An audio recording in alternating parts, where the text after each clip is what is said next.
A besta, de Viriato Correia, voz Iba Mendes.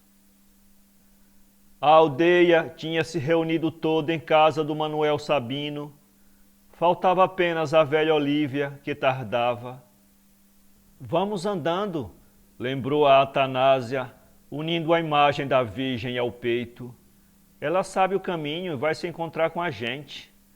O Manuel Sabino achava que devia se esperar. Por mais um pouquinho, não há atraso, ela não tarda. Mas era que o sol ia subindo pelo céu desse campo, aceso e cru, como uma enorme bola de fogo a queimar o azul.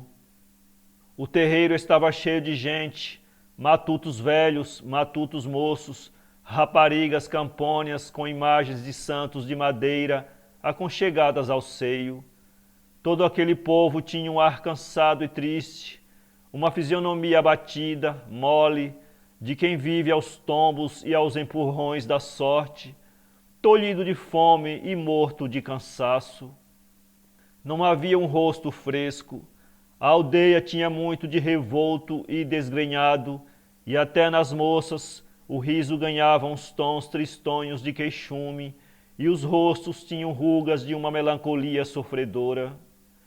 A fome naquele verão batia às tontas em todas as portas, assolando aquele trecho pacato de sertão bérrimo, sem deixar alegria numa só casa, sem deixar sossego numa só alma. O Manuel Sabino convidara o povoado e os arredores para as preces da seca, sair campo afora, a ver se Deus, ao som das rezas, mandava uma gota d'água arrebentar as sementes. Era assim que mandava a velha usança, era o que aconselhavam os vigários nos sermões, e o que o sertão fazia havia anos sem conta. Mas é que o sol está esquentando, insistiu a Atanásia. O velho matuto fez uma blasfêmia para a limpidez iluminada do céu e, com os olhos ainda enfurecidos, mastigou roucamente. Que esquente, pois se a besta não faz outra coisa... E depois, como se sentisse a sua pequenez ante a majestade do sol, baixou humildemente a cabeça a resmungar. Deus me perdoe, mas isto é demais. E fitando o estirão da estrada. Lá vem ela, vamos! A velha Olívia vinha devagar pelo caminho, ao lado do Ricardo, o neto, com as roupas tintas de Campeche, ainda do luto da filha. A Atanásia, ao vê-la, veio para perto do Manuel Sabino, dizendo-lhe baixinho: a modos que ela não está hoje boa do miolo. A velha Olívia, havia 2 meses, desde que lhe morrera a filha, parecia que andava de cabeça torta. Viam-na falar sozinha pelos caminhos, outras vezes ficava horas sentada ao batente da porta, a mão no queixo e o olhar estirado, enuviadamente ao acaso, e de súbito toda ela tremia sacudida, lágrimas rolavam-lhe pelas rugas do rosto e ficava horas inteiras a chorar, sem poder estancar o pranto. A sua vigília, a sua mania, o seu carinho agora eram o Ricardo, que criara nos braços e fizera o seu único arrimo no meio da devastação gigantesca daquela seca. Vamos, gente, vamos, lembrou Manuel Sabino. As raparigas que estavam pelos fundos da palhoça despejaram-se pelo terreiro e 2 a 2, umas atrás das outras, enfileiraram-se, anichando de encontro ao peito os santos de madeira. Vamos! O povo marchou a caminho do campo e a Atanásia à frente cantou dolente. Ó Maria, Mãe de Cristo, refúgio dos desgraçados, rogai a Deus, ó Senhora, perdão pros nossos pecados. A seca ia naquele ano flageladora e cruel.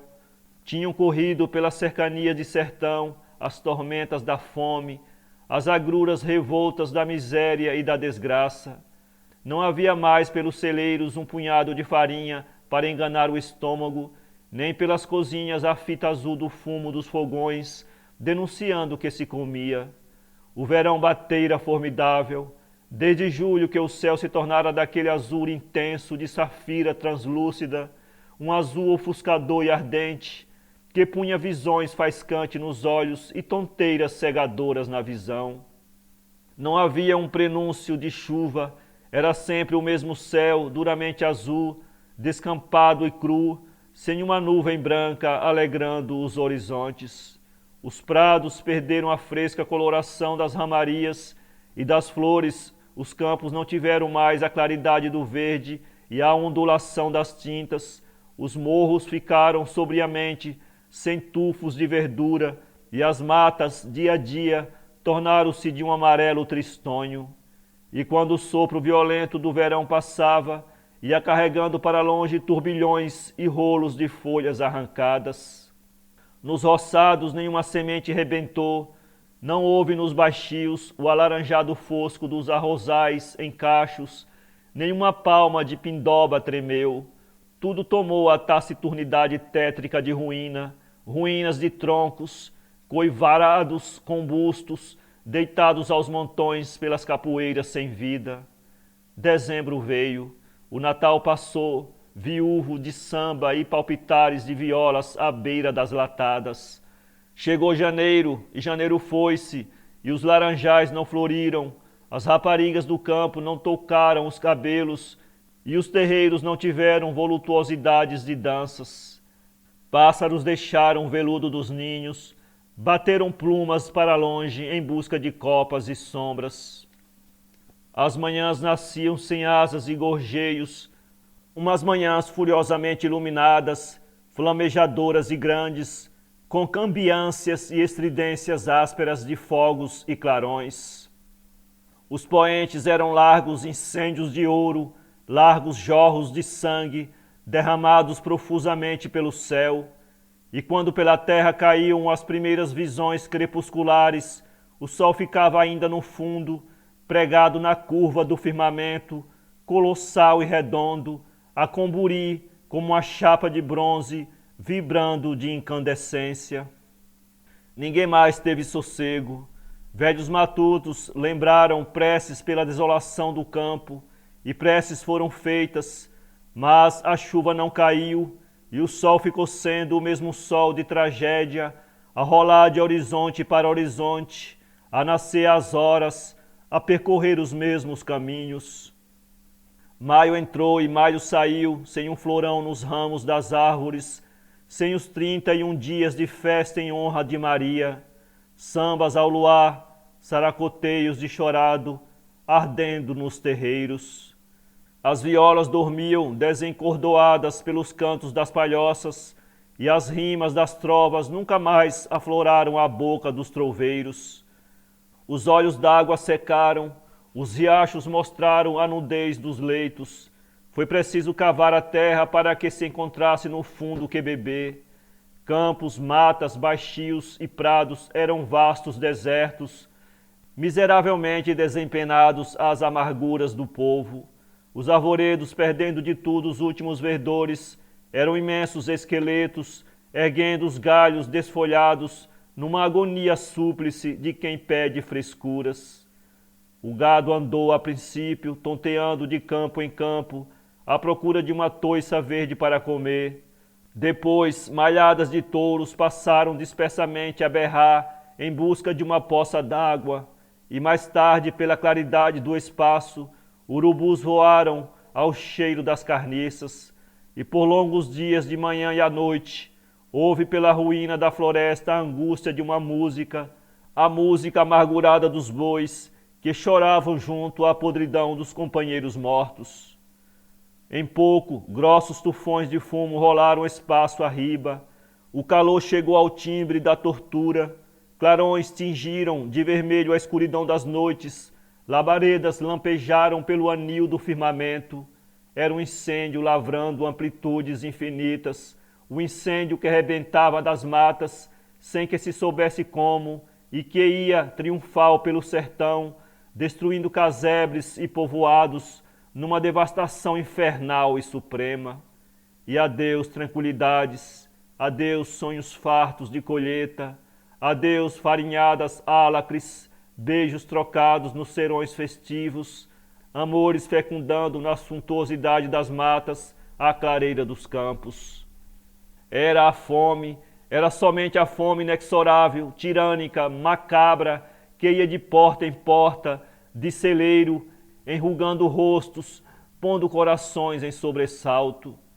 Fizeram-se novas preces, povoados inteiros saíam pela extensão dos campos, desciam baixadas e galgavam morros, ajoelhavam pela dureza das pedras, pelas escarpas e barrancos, de mãos erguidas aflitamente, a pedir uma gota d'água a Deus, e nem sinais de chuva. Era sempre o sol, aquele mesmo sol gigantesco, que torrava tudo, sempre o azul, aquele mesmo azul tão lindo que fazia mal, um azul de sedução, que embriagava e endoidecia e parecia ter agulhas para nos ferir o olhar. Passava muito do meio-dia. O Manuel Sabino fez sinal ao bando para que parasse a escarpa do morro para o descanso. Além disso, o Ricardo, neto da velha Olívia, tinha tombado já 2 vezes num desmaio de insolação. Vais melhor, rapaz? Ia melhor sim. Não sentia mais senão a dor violenta da cabeça e uma ligeira sufocação no peito.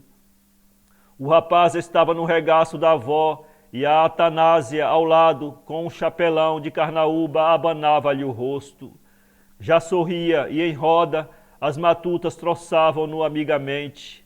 Que frouxo! Tanta mulher ali a resistir e ele, um homem, a rolar sem fôlego. Frouxo nada, fez o Manuel Sabino. Com este calor, quem pode viver nesta porqueira? Soprava de rijo um vento de fornalha. O vale era uma imensidade deserta e soturna, sem um toque de colorido, sem a festa de uma tinta.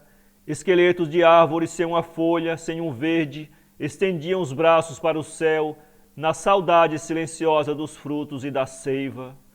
Do sul trazia o vento um bafo de um incêndio, rolos de fumo enovelavam-se além. Bandos de urubus devoravam à distância o cadáver de um cavalo, e tudo tinha um aspecto de tristeza, um hálito de miséria cheirando em tudo. Em cima vibrava o hecatombe do sol, aquele mesmo sol colosso, formidável, a girar de horizonte sob aquele mesmo azul agudo que esgotava e que exusia num ápice de luz. Os matutos ficaram ali na escarpa, por muito tempo, a impiedade da canícula. Um sopro mais agitado do vento trouxe a podridão do cavalo, que ao longe os urubus comiam. O Manuel Sabino levantou-se com os olhos marejados. Parece que está tudo se acabando, até a ventania cheira a morte. A velha Olívia lançou o braço para o céu. É aquela besta que não se apaga. Entreolharam-se todos. Os olhos da velha tinham tido uma vibração estranha de loucura ao fitar o sol. É aquela besta, aquela besta. O Manuel Sabino encolheu bonacheiramente os ombros. É Deus quem quer, seja feita a sua vontade. Gente, vamos rezar, avisou o bando. Levantaram-se todos com os santos pelas mãos, de joelhos, e sobre a asperidão das pedras escaldantes, a aldeia inteira ajoelhou-se cambalidamente. Uma mulher com Cristo atravessado na cruz, tomou-o entre os dedos, ergueu-o no espaço e tirou suplicemente a reza. O coro respondeu num tom magoado de gemidos, e muito tempo ressoou na vastidão a dolência sofredora daquela música, música diluída em lágrimas, que era a tradução da miséria que ia sertão adentro, que era o lamento daquela raça escrava do sol. Sem que se quisesse, os olhos alagaram-se, e numa convulsão de soluços, aquela gente pedia a Deus a esmola de uma gota d'água. Houve um rumor ao centro do bando, o baque de um corpo que tomba e que estertora. Pararam-se as rezas e todo o mundo olhou. Era o Ricardo outra vez com o ataque. O rapaz estava estendido no chão, crispando os dedos pelas pedras, a contorcer-se rispidamente numa ânsia doida de se levantar, num esforço de dar um grito. Junto à velha Olívia, atabalhoada, sacudia-o, abanava-o, dizendo coisas ao acaso, falando alto como uma louca. O povo cercou-o, e toda a gente, com os largos chapelões de carnaúba, abanava-o. A velha Olívia fez um gesto de heresia para o sol. É aquela besta, é aquela besta. O Ricardo retorcia-se como uma cobra, a garganta dura, esticada em agonia. Sentia-se que todo ele era o desespero de um grito, que ele não saía da boca desmedidamente escancarada. A sua cabeça tentava levantar-se para um sorvo de ar. Por fim, revirou os olhos pavorosos, deslocou o pescoço e ficou de boca torta, sem mais um palpitar. O Manuel Sabino veio até perto, tomou-lhe o pulso e pôs-lhe a mão ao peito. Está morto. A velha Olívia cambaleou como num tombo, mas ergueu-se, agarrou o cadáver, sacudiu-o, soprou-lhe a boca e os olhos e virou-se desesperadamente para o sol. Besta! Besta! E foi agarrando os homens, agarrando as mulheres, inteiramente louca, apontando o céu e a gritar em fúria para o povo. Sopra, sopra, apaga a besta, apaga a besta! Ninguém se moveu. Todo mundo estava aparvalhado ao ver aquela louca querer apagar o sol a sopro. Sopra, sopra, pediu ela. Os seus olhos eram dois mundos acesos e toda ela era uma descarga épica de desespero. Sua besta, sua besta! E no meio do campo, trágica, fantástica, magnífica, ergueu a boca para a grandeza do sol e pôs-se a soprar monstruosamente.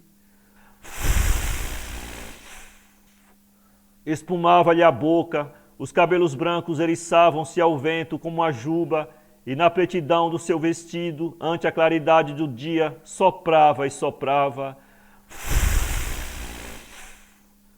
E o sol, o mesmo sol de sempre, lá em cima, ficou a chispar e a comburir numa tragédia formidável. Para ler esse conto, acesse www.poeteiro.com